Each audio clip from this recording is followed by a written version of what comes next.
Thank you, Gordon, for coming. Yeah, thank you very much, Nellie. It's a privilege to be here. Thank you for inviting me. It's great to catch up. It's also a real pleasure to be in such a multidisciplinary event because I just love multidisciplinary interaction. It's also a privilege to follow the first speaker because many people might not know this about me, but Norway is my second home very much. I've lived in Tromsø. I'm a visiting professor at the University of Tromsø, and I also have been visiting professor at the University of Oslo. So it's great to follow. And despite your nervousness about talking about digital twins, that's one of the more convincing tales of digital twins I've heard. More of that later. Sadly, in spite of all my years in Norway, jeg snakker ikke norsk. Oh. You do. So I'm going to pick up for the last talk left off. We're going to be talking about technology and we're going to be talking about the environment. Two important pieces in the jigsaw we're looking at over the last 2 days. Is the sound good, by the way?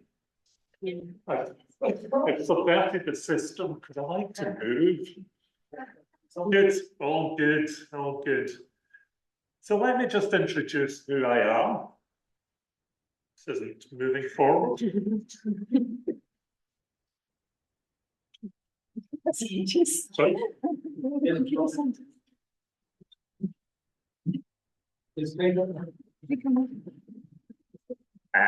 Yes. That's it. Yeah. We're all. It's all control. Yeah. So I've got, and my role now, as Nellie just described, is very different from where I started off in my career.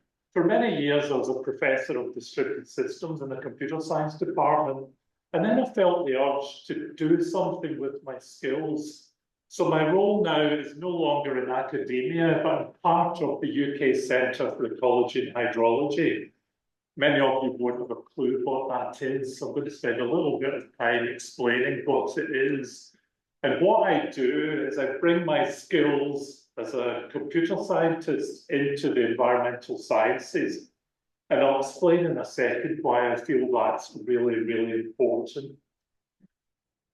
And also you're getting 2 for the price of 1, because Kelly will follow on from where I leave off and go into some more detail about what we do and how we do it, including our ethics. So I've been through that transition. I work fundamentally in that transdisciplinary way. I'm a computer scientist surrounded by ecologists and hydrologists and so on. So I'm used to working across disciplines. Interestingly, in coming across the country to Durham, I find myself moving from a position where I'm overdressed, surrounded by ecologists, to being underdressed in a law school. So there is a first transition for me. So I apologise for the lack of time. So about UKCEH, so I'm going to go through this fairly quickly, but I think it's helpful to say what we are. We're an organisation that's roughly 600 strong, 600 scientists and professional staff looking at the environment. And I'll go on to a little bit more detail in a second about the particular approach to the environment. We're now an independent research organisation set up as a charitable institute. Historically, we were a NERC, the Research Council Centre. We're now independent NERC, although quite a lot of our funding, over 50%, comes from NERC. So that's what we are. We work locally, regionally, nationally, internationally, in equal portions. And we have all these sites, 4 sites around the UK and a site in Africa, in Ghana, that's just been opened to develop further our international reach. Our ambition, I'm trying out some new slides, by the way, these are hot off the presses. This has come straight from our communications department. Our ambition is to make the world a better place. Perhaps it's to look for a just transition, but to do the science that underpins that, the science into the climate, the science into biodiversity, the science that enables us to have the evidence to do that just transition towards a better world. And how we work. If there's one message to take from me today, it's this slide. We take a whole systems approach to the environment. One of the great things for me in moving from the university sector to UKCEH is this inherent whole systems approach. I could be critical of the university sector to say, despite efforts to make it more interdisciplinary, silos are still the king. You get rewarded for papers in your discipline. You get rewarded for being a specialist. What UKCEH does is it brings people together from a range of disciplines to work together on global problems in a systemic way. And increasingly, we're expanding that remit to work obviously across environmental sciences, biologists, hydrologists, computer scientists, social scientists, health professionals, economists. The whole systems approach is growing and embracing more and more disciplines. And there's some areas we really want to expand on. And I've already met some people here that can perhaps help us with bringing in a broader whole systems approach. So I'm all ears and excited with the conversations over the next 2 days. What do we do? Well, our great strengths are we monitor. We've got lots and lots of data from monitoring. No matter where you are in the country, you're not too far away from the monitoring station that we run. So we monitor land, water, air, biodiversity. We collect data, we model, and we analyse. And increasingly bring in data science methods, including AI, to make sense of this complex set of data we have at a range of different scales. So I think that's a real strength of strengths in monitoring, modelling, and data science, and bringing them all together.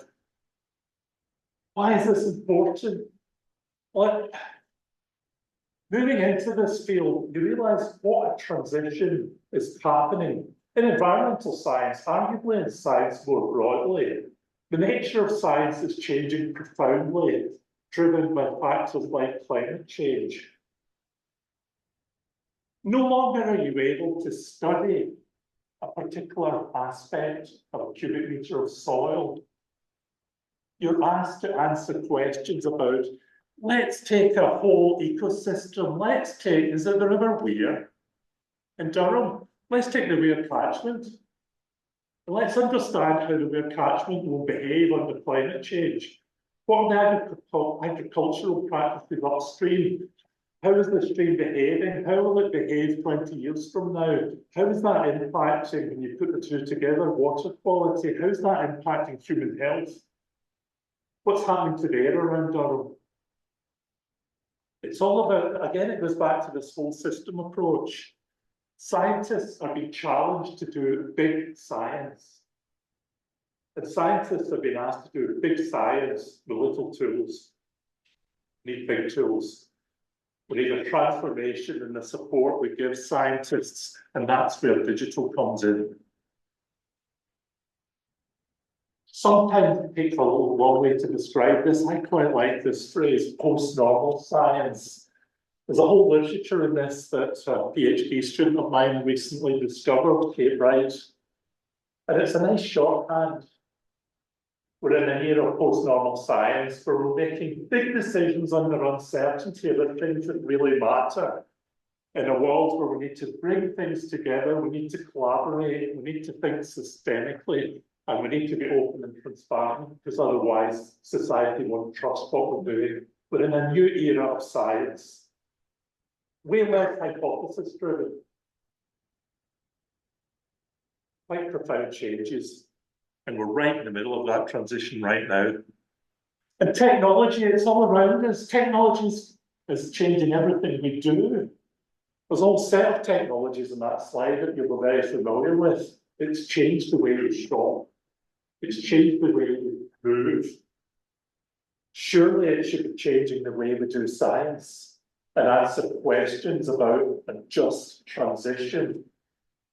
So my job in UKCEH is to look at these things and advise where we bring in these contemporary tools and how we take advantage of them in supporting environmental science. In a nutshell, that's what I do. And I'm privileged to do that, I have to say. One thing I want to throw in, just as I was listening, I've written down John Crowcroft, who's a good friend of mine from Cambridge. He talks about the hype cycle. So before I go on and look at AI and digital twins, I've got to mention hype, because my community of computer science is terrible for overhyping technology.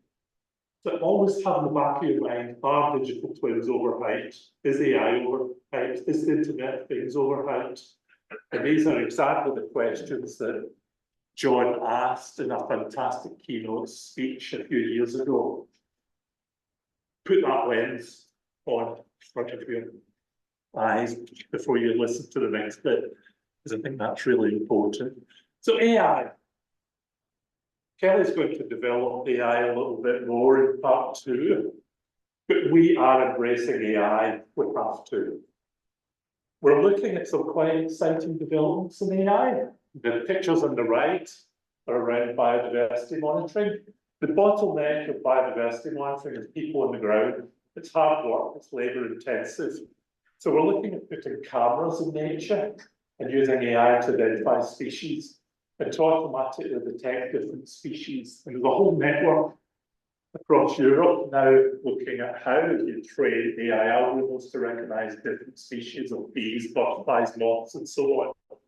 So a great international activity around this. And that looks really promising in terms of understanding biodiversity and giving us more accurate data about what's happening out there. Environmental data is very different. There was something said in the last talk about being complete and accurate. Environmental data is incomplete. It's inaccurate. It's at different scales. It's messy. But AI has to be developed to work in that world, otherwise it's of no use to us. And also explainability. How can you have a black box telling you an answer in a science? Science is fundamentally about understanding. So without explainability, it's of no use to us. And also, we are an environmental organisation, so why should we embrace a technology that's against our very values, that's pouring out carbon emissions for the very nature of the energy hungriness of this field? More of that in a second. So yes, we're embracing AI in a range of areas, not just biodiversity. That's one example. A little dot. Digital twins. I have a love-hate relationship about digital twins. I started writing the digital twins 2 or 3 years ago, and I was really excited. I've started too many talks recently where I've had people talking about digital twins, and I've just gone, oh no.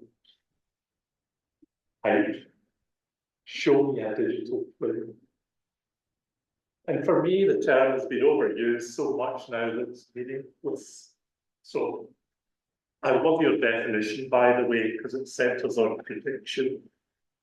For us, what we are thinking about with digital twins goes back to what we fundamentally do. It's about modelling. UKCEH has got lots of models.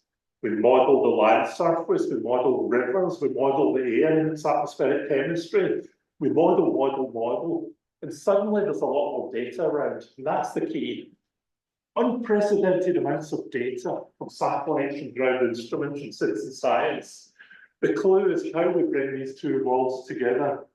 So for me, digital twins are all about bringing together these, what I would call process models that capture the physics, the understanding, with the new data world, and that's where AI comes in, and bringing them together in what can only be described as a merry dance. Don't worry, I'm not going to enact this time, because I'll trip over my own feet and embarrass myself. It's a dance, it's a dynamic picture, it's adaptive. It goes back to what Nelly did in her PhD. learning from each other, modelling as a learning process, which my great friend Keith Bevan talked about 15 years ago and is about to be enacted, I believe. It's about modelling. It's about next generation modelling takes advantage of data. And I can talk about that without even mentioning digital twins. It's about modelling prediction and more accurate prediction and removing uncertainties.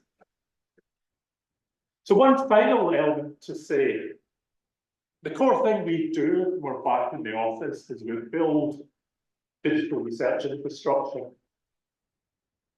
That's what we do. We build infrastructure that enables this new kind of science. And that means bringing things together, integrating things, allowing you to discover data, allowing you to access it. How many of you work with data? Yeah, quite a few of you. It's painful, isn't it? It's really painful. You're working with third-party data, discovering it. Once you've found it, what have you found? How do I access it? How do I use this? If you get data sets from here and here, how do you bring them together? How do you interoperate? The state of the art is not very good. So we need to provide better platforms that give you the tools to integrate data and to apply AI algorithms or data science or statistical techniques. That's got to be a lot easier given the nature of the challenge, and that's what we set out to do. But this isn't a technology problem. It's a socio-technical problem. And that's fundamental. It's 30% technology and it's 70% about people and stakeholders, understanding their needs, designing for their needs, and also changing the culture to actually take advantage of this. So we're embracing digital research, infrastructure development as a socio-technical system, and co-designing one of the things that Kelly's been leading on. And it's not just about environmental data, as I mentioned earlier, the whole systems approach. So many of our problems, we need to draw data from environmental sciences, but we need to link it to other DRI initiatives, HDR UK, ADR UK, etc. You may or may not know these. The repositories for other disciplines. There's barriers between these. Got to break down these barriers and deliver against the promise of data management, which is captured by these terms on the right. But easy to say, it's so hard to deliver. Fair data management, care, which talks about accessing data according to different needs from different cultures, including indigenous cultures, and also trust. I don't have time to go into these, but if you're interested, you'll find them easily. The fair, care, and trust principles behind data management. So that's me finished. Thank you for listening.